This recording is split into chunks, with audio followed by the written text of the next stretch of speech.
तो कैसे हो दोस्तों। जेएनयू का रिजल्ट आया है पीएचडी का, तो मुझे लगा कि मैं क्यों ना आपको जेएनयू की सर्दी दिखा देता हूँ। दिल्ली की सर्दी आपने सुनी हुई है, तो जेएनयू का विंटर दिखाने के लिए मैं आपको लेके आया हूँ। ये स्टेडियम वाला रास्ता है, इधर हम लोग जा सकते हैं, लेकिन मैं चाहूंगा कि आपको जो एडमिन ब्लॉक है उसके पीछे जो सेंटर्स हैं, पढ़ाई वाली जगह है, वहां मैं आपको दिखाऊं। तो मैं आपको ले चलूंगा वहां पे, और साथ साथ हम बात करेंगे कि जेएनयू में पीएचडी या किसी भी कोर्स में एडमिशन लेने के बाद क्या फायदे रहते हैं और कैसे आप बेहतर कर पाते हैं उन चीजों में।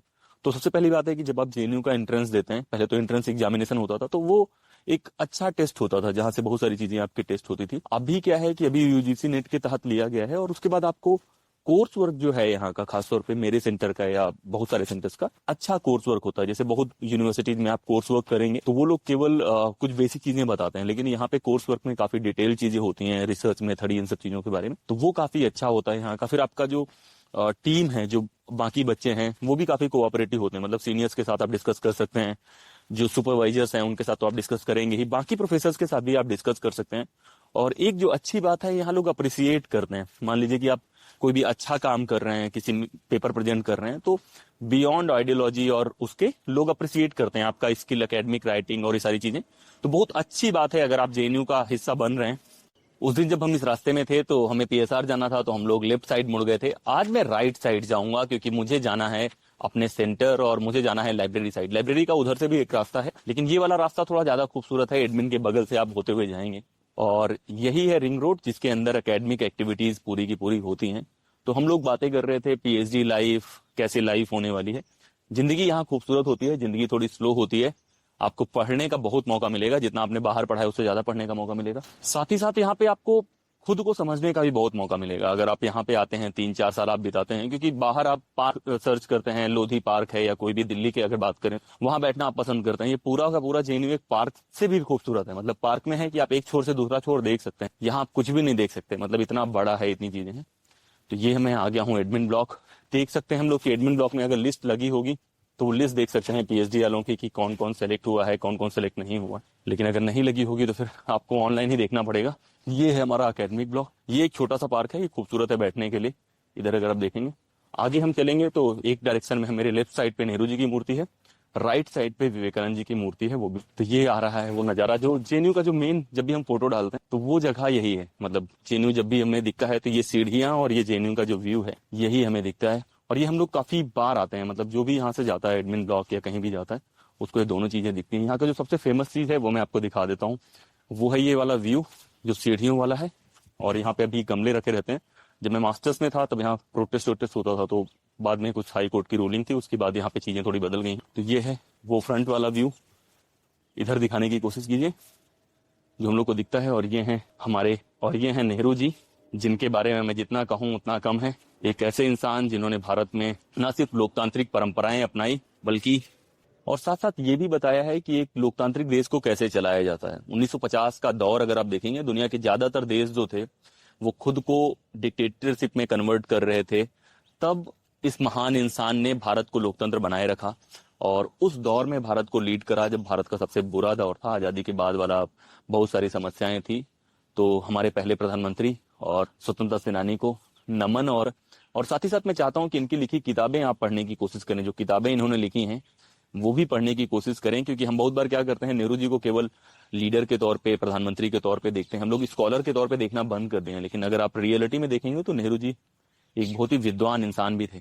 तो अगर आपको इनकी किताबें पढ़नी है, डिस्कवरी ऑफ इंडिया हो गया, जो इनके लेटर्स थे इंदिरा गांधी जी को, वो सब आप देख सकते हैं। और यहाँ का नजारा देखने की कोशिश कीजिए, जो चिड़िया उड़ रही है, एक अलग सुकून देता है यहाँ के बैठना।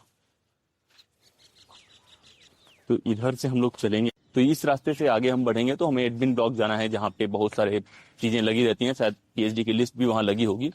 और जस्ट सामने नेहरू जी के विवेकानंद जी हैं, जो एक महान हस्ती हैं। उनके बारे में भी बातें मैं बताऊंगा आपको कुछ।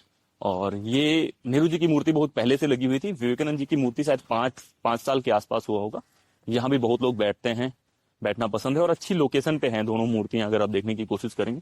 और यही दिखाता है भारत की विविधता। अलग अलग विचारधारा वाले लोग एक साथ एग्जिस्ट करते हैं। और हम में से बहुत लोगों को आदत क्या है कि हम लोग विवेकानंद जी को सिर्फ पूजने की कोशिश करते हैं, उनको मानने की कोशिश करते हैं, उनको पढ़ने की कोशिश नहीं करते। मैंने इनको पढ़ा है बहुत ज्यादा। और स्पिरिचुअल डोमेन में जो आजकल के बहुत सारे गुरु घूम रहे हैं, उन सबको इनका अगर 1/10वां हिस्सा भी ज्ञान हो तो वो कितना बेहतर हो जाए, और इनको जब भी आप फॉलो करने की कोशिश करें, अगर यंग हैं आप, तो आप इनको पढ़ने की कोशिश करें। हमने से ज्यादातर सिर्फ पोस्टर्स रखने की बातें करते हैं। अगर आप वास्तव में पढ़ेंगे तो आप देखेंगे कि कितने कंसर्न थे ये भारत की भुखमरी को लेके, भारत की सिचुएशंस को लेके। और जो इनका शिकागो का स्पीच है वो तो सारी दुनिया जानती है कि केवल कुछ सेंटेंसेस में जिस इंसान ने पता नहीं कितने लोगों को, अपने विरोधियों को मंत्रमुग्ध कर दिया। तो जब भी स्पीचेस की बात आएगी, नॉलेज की बात आएगी, स्पिरिचुअलिटी की बात आएगी, इनकी बात हमेशा होगी और इनकी महानता की बात होगी। तो आइए हम आपको एडमिन ब्लॉक ले चलते हैं। ये फोटो भी देखें, आप वीडियो देखें, कितना खूबसूरत है ये। अब दो महान व्यक्तियों से मिलने के बाद हम आगे बढ़ेंगे। ये जो रास्ते हैं ये मुझे बहुत खूबसूरत लगते हैं। अब मेरे पास दो ऑप्शन है, या तो मैं इधर वाला रास्ता लूं और ये ज्यादा लाइब्रेरी के नजदीक होता हुआ जाता है, और दूसरा जो रास्ता है ये भी सीधे जाएगा, ये भी एकेडमिक ब्लॉक जाता है। मैं ये वाला पसंद करूंगा क्योंकि इसमें कम लोग जाते हैं। और मैं चाहूंगा कि अभी सिर्फ आप व्यू देखो यहाँ का, ये जो खामोशी है, ये जो आसपास की आवाज है वो सुनने की कोशिश करो। अगर मैं आवाज क्लीन नहीं करूंगा तो ज्यादा बेहतर आपको समझ में आएंगी।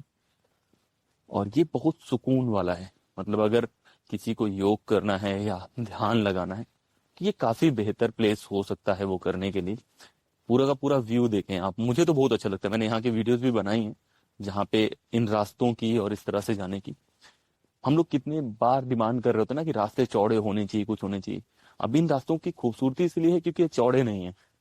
तो जिंदगी में हर रास्ते की अपनी एक वैल्यू होती है। अब ये रास्ते देखिए, आप रात में अगर ये लाइट जल रही होगी और ऐसे ही चारों तरफ ये ग्रीनरी होगी और ये रास्ते होंगे तो कितना और खूबसूरत लगता होगा ये। और ये रास्ते से जो भी इंसान आता है, आप सोचिए आपकी जो इंसान हॉस्टल से आ रहा है, सुबह नाश्ता करके उठ के, नींद नहीं खुली है, फिर वो इन रास्तों में आएगा, उसका अपने आप में दिमाग खुलने लग जाएगा और फिर जाके वो पढ़ाई करेगा। तो जिसने भी ये प्लान करा है कि नहीं करा है मुझे वो नहीं पता है, लेकिन ये बहुत खूबसूरत है। इधर भी आप देखने की कोशिश कीजिए कि एक पेड़ है जो गिर चुका है, लेकिन अब गिरने के बाद भी उसने इतने लोगों को आश्रय दिया हुआ है, इतनी गिलहरियां वहां घूम रही हैं, नीचे घूम रही हैं। तो नेचर की अपनी वैल्यू है, गिरने उठने के बाद भी वो सब वैल्यूएबल बने हुए हैं और गिरने के बाद भी कितना खूबसूरत लग रहा है। और एक बड़ा पेड़ गिरा है तो कुछ और भी पेड़ गिरा लिए हैं उन्होंने। तो ये रास्ते हैं, हम लोग इधर से जाने की कोशिश करेंगे। मैं और अब दूसरा रास्ता लूंगा, इधर वाला। मैं चाहता हूँ कि आप रास्तों को देखें एकेडमिक ब्लॉक तक पहुंचते पहुंचते, क्योंकि इधर स्कूल्स हैं। जैसे ये एक स्कूल है, तो यहाँ पे अलग अलग स्कूल में बटा हुआ है पूरा जेएनयू। जैसे हम लोग का जो स्कूल है वो स्कूल ऑफ सोशल साइंसेस है, फिर एक इंटरनेशनल स्टडीज वाला अलग स्कूल है, फिर लैंग्वेज वाला अलग स्कूल होगा, फिजिकल साइंसेस का अलग होगा। एक स्कूल में एक ही तरह के डिसिप्लिन की पढ़ाई होती है, जैसे मेरे में सोशियो हो गया, पॉलिटिकल हो गया, इकोनॉमिक्स हो गया। और ये जितने भी स्कूल्स हैं सबकी अपनी अपनी बिल्डिंग है। जैसे SSS जो हम बोलते हैं, स्कूल ऑफ सोशल साइंसेस, वहाँ पे 3 बिल्डिंग है, तीनों की अलग अलग कैंटीन है, सब में डाइवर्सिटी है खाने की भी। तो आपके पास बहुत सारे ऑप्शंस होते हैं। अगर आप खाना खाना चाहते हैं, आप बैठना चाहते हैं, तो बहुत सारे स्पेसेस होते हैं। ये जैसे मैं आगे क्रॉस करूंगा, एक साइड मेरे लाइब्रेरी होगी और एक साइड रास्ता जा रहा होगा मेरे वाली बिल्डिंग के लिए, मतलब मेरे वाले स्कूल्स के लिए। और जैसे लाइब्रेरी के उस पार भी बहुत सारे स्कूल्स हैं, जैसे SIS की बात करें, लैंग्वेज वाले स्कूल्स की बात करें। तो यही है जेएनयू की खूबसूरती कि इन रास्तों से होते हुए हम लोग पढ़ने जाते हैं। फिर क्लास में घुसते ही हम लोग को खूब ढेर सारी रीडिंग्स मिल जाती हैं। तो बच्चे जाते तो बड़े खुशी खुशी हैं, लेकिन बहुत सारी रीडिंग्स मिलने के बाद वो थोड़े दुखी हो जाते हैं। इधर का व्यू दिखाइए,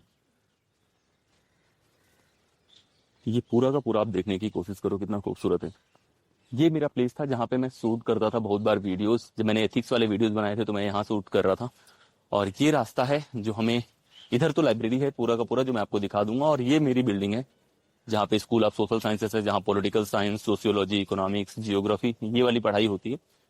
और आज तो उतनी भीड़ नहीं होगी क्योंकि अभी विंटर ब्रेक चल रहा था, बच्चे धीरे धीरे आएंगे रजिस्ट्रेशन कराने।